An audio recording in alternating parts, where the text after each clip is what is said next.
ಸಮಾಧಾನ ಮಾಡ್ಕೊ ಅಮೃತ. ನಿನ್ನ ಮನಸ್ಸಿನ ನೋವು ಏನು ಅಂತ ನನಗೆ ಚೆನ್ನಾಗಿ ಅರ್ಥ ಆಗತ್ತೆ. ಅಪ್ಪ ಅಮ್ಮನಾಗಲಿಕ್ಕೆ ಮಕ್ಕಳಿಗೆ ಎಷ್ಟು ನೋವು ತರುತ್ತೆ ಅಂತ ನನಗೆ ಚೆನ್ನಾಗಿ ಗೊತ್ತು. ನೋಡು ಅಮೃತ, ನಾನು ನಿಮ್ಮ ಜೊತೆ ಇರ್ತೀನಿ. ನಿಮ್ಮ ತಾಯಿಯಷ್ಟು ಪ್ರೀತಿ ವಾತ್ಸಲ್ಯ ನಾನು ಕೊಡದೇ ಇರ್ಬೋದು, ಆದರೆ ನನ್ನ ಶಕ್ತಿಗೆ ಮೀರಿ ನಾನು ನಿನ್ನನ್ನು ನೋಡ್ಕೋತೀನಿ. ದಯವಿಟ್ಟು ಅಮೃತ, ಈ ರೀತಿ ಬೇಜಾರು ಮಾಡ್ಕೋಬೇಡ. ನನ್ನ ಕೈಲಿ ನೀನು ನೋಡೋಕ್ಕಾಗಲ್ಲ. ಮಕ್ಕಳಿಲ್ಲದ ಒಡಲಿಗೆ ನೀನು ನನಗೆ ಮಗಳಾಗಿ ಸಿಕ್ಕಿದೀಯ. ನಿನ್ನ ನೋವು, ನಿನ್ನ ದುಃಖದಲ್ಲಿ ನನಗೂ ಪಾಲಿದೆ. ನಿನಗೇನೇ ಬೇಸರ ಆದರೂ ನನ್ನ ಹತ್ರ ಹೇಳ್ಕೊ. ಬಾ ಮಲ್ಕೊ.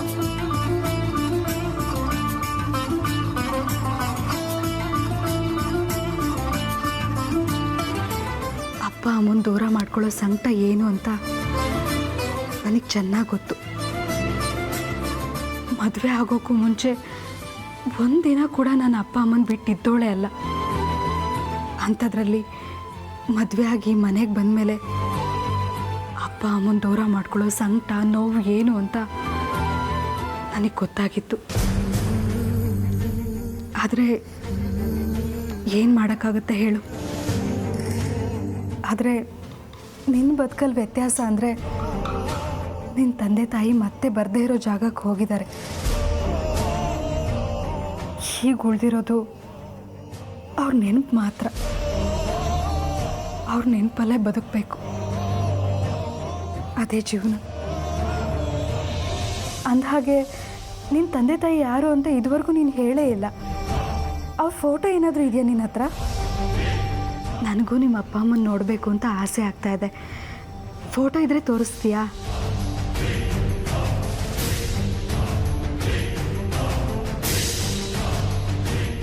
ಇಲ್ಲ, ನನ್ನ ಹತ್ರ ಅಪ್ಪ ಅಮ್ಮನಿಬ್ಬರು ಫೋಟೋನೂ ಇಲ್ಲ. ಅವ್ರ ನೆನಪಿಗಿದ್ದಿದ್ದು ಅದೊಂದೇ. ಈಗ ಅದೂ ಇಲ್ಲ. ಓ, ನೀನು ಅದಕ್ಕೆ ಬೇಜಾರು ಮಾಡ್ಕೊಂಡಿದ್ದು? ಚೇಚೆ, ಹೀಗಾಗಬಾರ್ದಾಗಿತ್ತು. ಅಪ್ಪ ಅಮ್ಮನ ನೆನಪಿಗಂತ ಇದ್ದಿದ್ದು ಒಂದು ಫೋಟೋನು ಕಳೆದೋಗಿದೆ ಅಂದರೆ ಬೇಜಾರಾಗೋದು ಸಹಜ. ಆದರೆ ನೀನು ಅದನ್ನೇ ಮನಸ್ಸಿಗೆ ಹಚ್ಕೊಂಡು ಬೇಜಾರು ಮಾಡ್ಕೋಬೇಡ ಅಮೃತ. ನೀನೀಗ ಬೇಜಾರು ಮಾಡ್ಕೊಂಡಿರೋದನ್ನು ನನ್ನ ಕೈಲಿ ನೋಡೋಕ್ಕಾಗಲ್ಲ.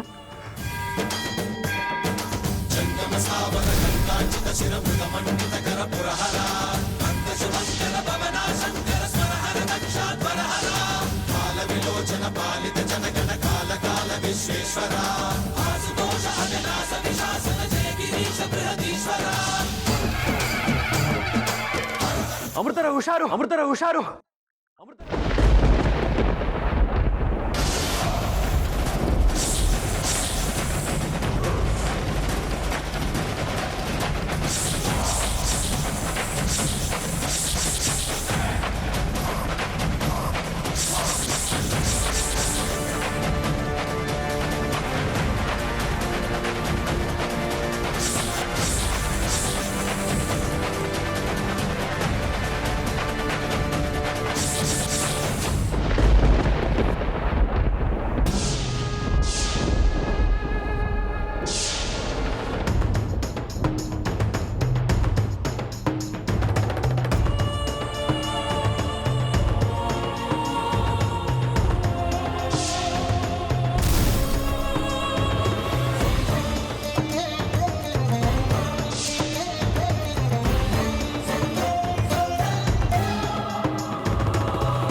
ಚಿಕ್ಕಪ್ಪ, ನೀವು ನಿಜವಾಗ್ಲೂ ಹಾವೇ ನೋಡಿದ್ರೆ ಅಥವಾ ನಿಮ್ಮ ಭ್ರಮೆನಾ?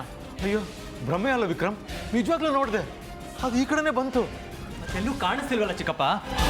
ಅಯ್ಯೋ, ಅಲ್ಲಿದೆ ಅಲ್ಲಿದೆ.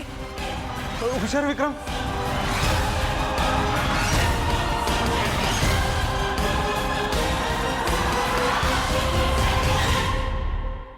ಚಿಕ್ಕಪ್ಪ, ಇದು ಹಾವಲ್ಲ, ಹಗ್ಗ. ಮತ್ತೆ ಹಾವೆಲ್ಲೂ ಹೋಯ್ತು? ರೀ, ನಿಮ್ದಿದೇ ಕತೆ ಆಗೋಯ್ತು.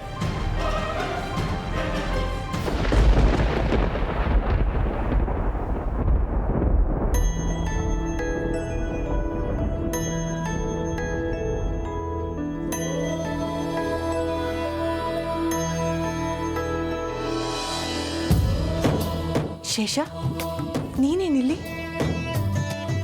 ಅದು ಈ ಸಮಯದಲ್ಲಿ ನಾನು ಬರಬೇಕಾಗಿರೋ ಸನ್ನಿವೇಶ ಬಂತು, ಅದಕ್ಕೆ ಬಂದೆ. ಬರಬೇಕಾದ ಸನ್ನಿವೇಶನ ಏನದು? ನಿನ್ನ ಪ್ರಾಣ ರಕ್ಷಣೆಗೆ. ಓಂಕಾರಂ ಸೃಷ್ಟಿಸಾರಂ ವಿಧಿ ವಿಧಿ ಲಿಖಿತಂ ಮೋಕ್ಷದಕ್ಷಂ ಸುಭಿಕ್ಷಂ ಗಂಗಾಂಗಂ ದಿವ್ಯಲಿಂಗಂ ಗಜಮುಖ ವಿನುತಂ ಸಾನ್ನಪೂರ್ಣ ಸಮಕ್ಷಂ ವೇದಾರ್ಥಂ ವ್ಯಾಸಪೀಠಂ ಸುರಮುನಿ ಸಹಿತಂ ಶಾಂತಿಕಾಂತಂ ಸುಖಾಂತಂ ವಿಶ್ವೇಶಂ ಚಿತ್ಪ್ರಕಾಶಂ ಶ್ರಿತಜನ. ಶೇಷ, ನಿನ್ನಿಂದ ಇವತ್ತು ನನ್ನ ಪ್ರಾಣ ಉಳಿತು. ನಿನಗೆ ಎಷ್ಟು ಧನ್ಯವಾದ ಹೇಳಿದ್ರೂ ಕಡಿಮೆನೆ. ನಿನ್ನ ಈ ಉಪಕಾರನ ನಾನು ಮರೆಯಲ್ಲ.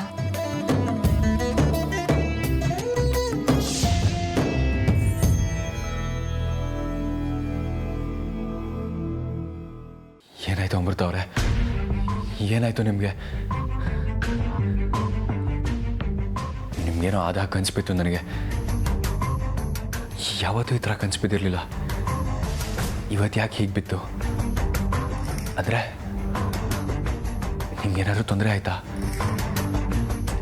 ಛೇ, ಫೋನ್ ಮಾಡಿ ಕೇಳೋಣ ಅಂದರೆ ನಿಮ್ಮ ಫೋನ್ ನಂಬರೂ ಇಲ್ಲ. ಲ್ಯಾಂಡ್ಲೈನಿಗೆ ಮಾಡಿದ್ರೆ ಸುಮ್ಮನೆ ಡೌಟ್ ಪಡ್ತಾರೆ. ರೀ ಅಮೃತ ಅವರೇ, ನಿಮ್ಗೇನಾದರೂ ಆದರೆ ನಾನು ಬದುಕಿರಲ್ಲ. ನೀವು ನನಗೆ ಬೇಕು. ನೀವಿಲ್ಲದೆ ನಾನಿಲ್ಲ ರೀ.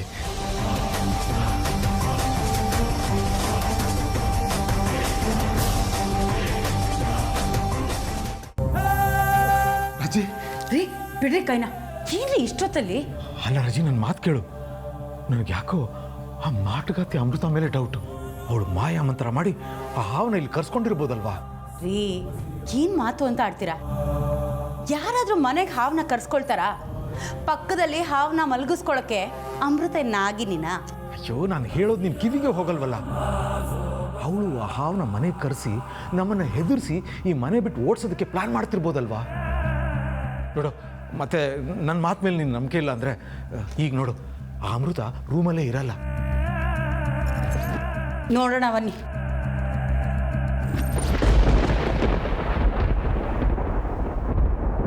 ಅಮೃತ, ಯಾಕಮ್ಮ ಹೀಗೆ ಕೂತಿದ್ಯಾ? ನಿದ್ದೆ ಬಂದಿಲ್ವೇನಮ್ಮ?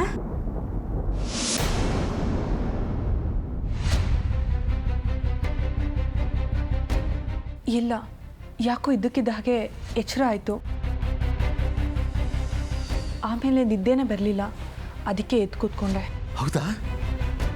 ನಿನಗೂ ನಿದ್ದೆ ಬರಲಿಲ್ವಾ? ಇದಕ್ಕಿದ್ದಾಗ ಎಚ್ಚರ ಆಯ್ತಾ? ಹಾಗಾದರೆ ನೀನು ಹಾವು ನೋಡಿದೆ ತಾನೆ? ಹಾವ? ಯಾವ ಹಾವು? ಇಲ್ಲಿ ಅಂಥದ್ದೆಲ್ಲ ಯಾಕೆ ಬರುತ್ತೆ? ಅಲ್ಲ, ಅದು ಮನೆ ಒಳಗಡೆ ಬರೋದಕ್ಕೆ ಹೇಗೆ ಸಾಧ್ಯ? ನಾನು ಹಾವು ನೋಡಿಲ್ಲ, ಏನೂ ನೋಡಿಲ್ಲ, ಹಾಗೆ ಎಚ್ಚರ ಆಯಿತು ಅಷ್ಟೇ. ಎಲ್ಲಿಂದ ಬಂದೆ, ಹೇಗೆ ಈ ಮನೆಗೆ ಬಂದು ಸೇರಿಕೊಂಡೆ ಎಲ್ಲ ಗೊತ್ತಾಗುತ್ತೆ. ಮುಖವಾಡ ಬಯಲು ಮಾಡ್ತೀನಿ. ಹಾವು ಕಾಣಿಸ್ದಾಗಾಯ್ತು ಹೇಮ, ಇಲ್ಲೆಲ್ಲ ಹೋದಾಗಾಯ್ತು. ಅವಳ ರೂಮಲ್ಲಿ CC ಕ್ಯಾಮ್ರಾ ಫಿಕ್ಸ್ ಮಾಡಿರೋದು ಗೊತ್ತು ತಾನೆ? ಆ ರೆಕಾರ್ಡಿಂಗ್ ಏನಾದರೂ ನಮ್ಮ ಕೈಗೆ ಸಿಕ್ಬಿಟ್ರೆ ಅವಳನ್ನ ಆರಾಮಾಗಿ ವಿಕ್ರಮ್ ಮುಂದೆ ಸಿಕ್ಕಾಕ್ಸ್ಬೋದು ಅಂತ. ನಾನು ಈ ಮನೆ ಕಾಲಿಟ್ಟಿದ್ದೆ ಅರ್ಜುನ್ ನನ್ನ ವಶ ಮಾಡ್ಕೋಬೇಕು. ನನ್ನ ಗುರಿನ ನಾನು ಸಾಧಿಸ್ತೀನಿ.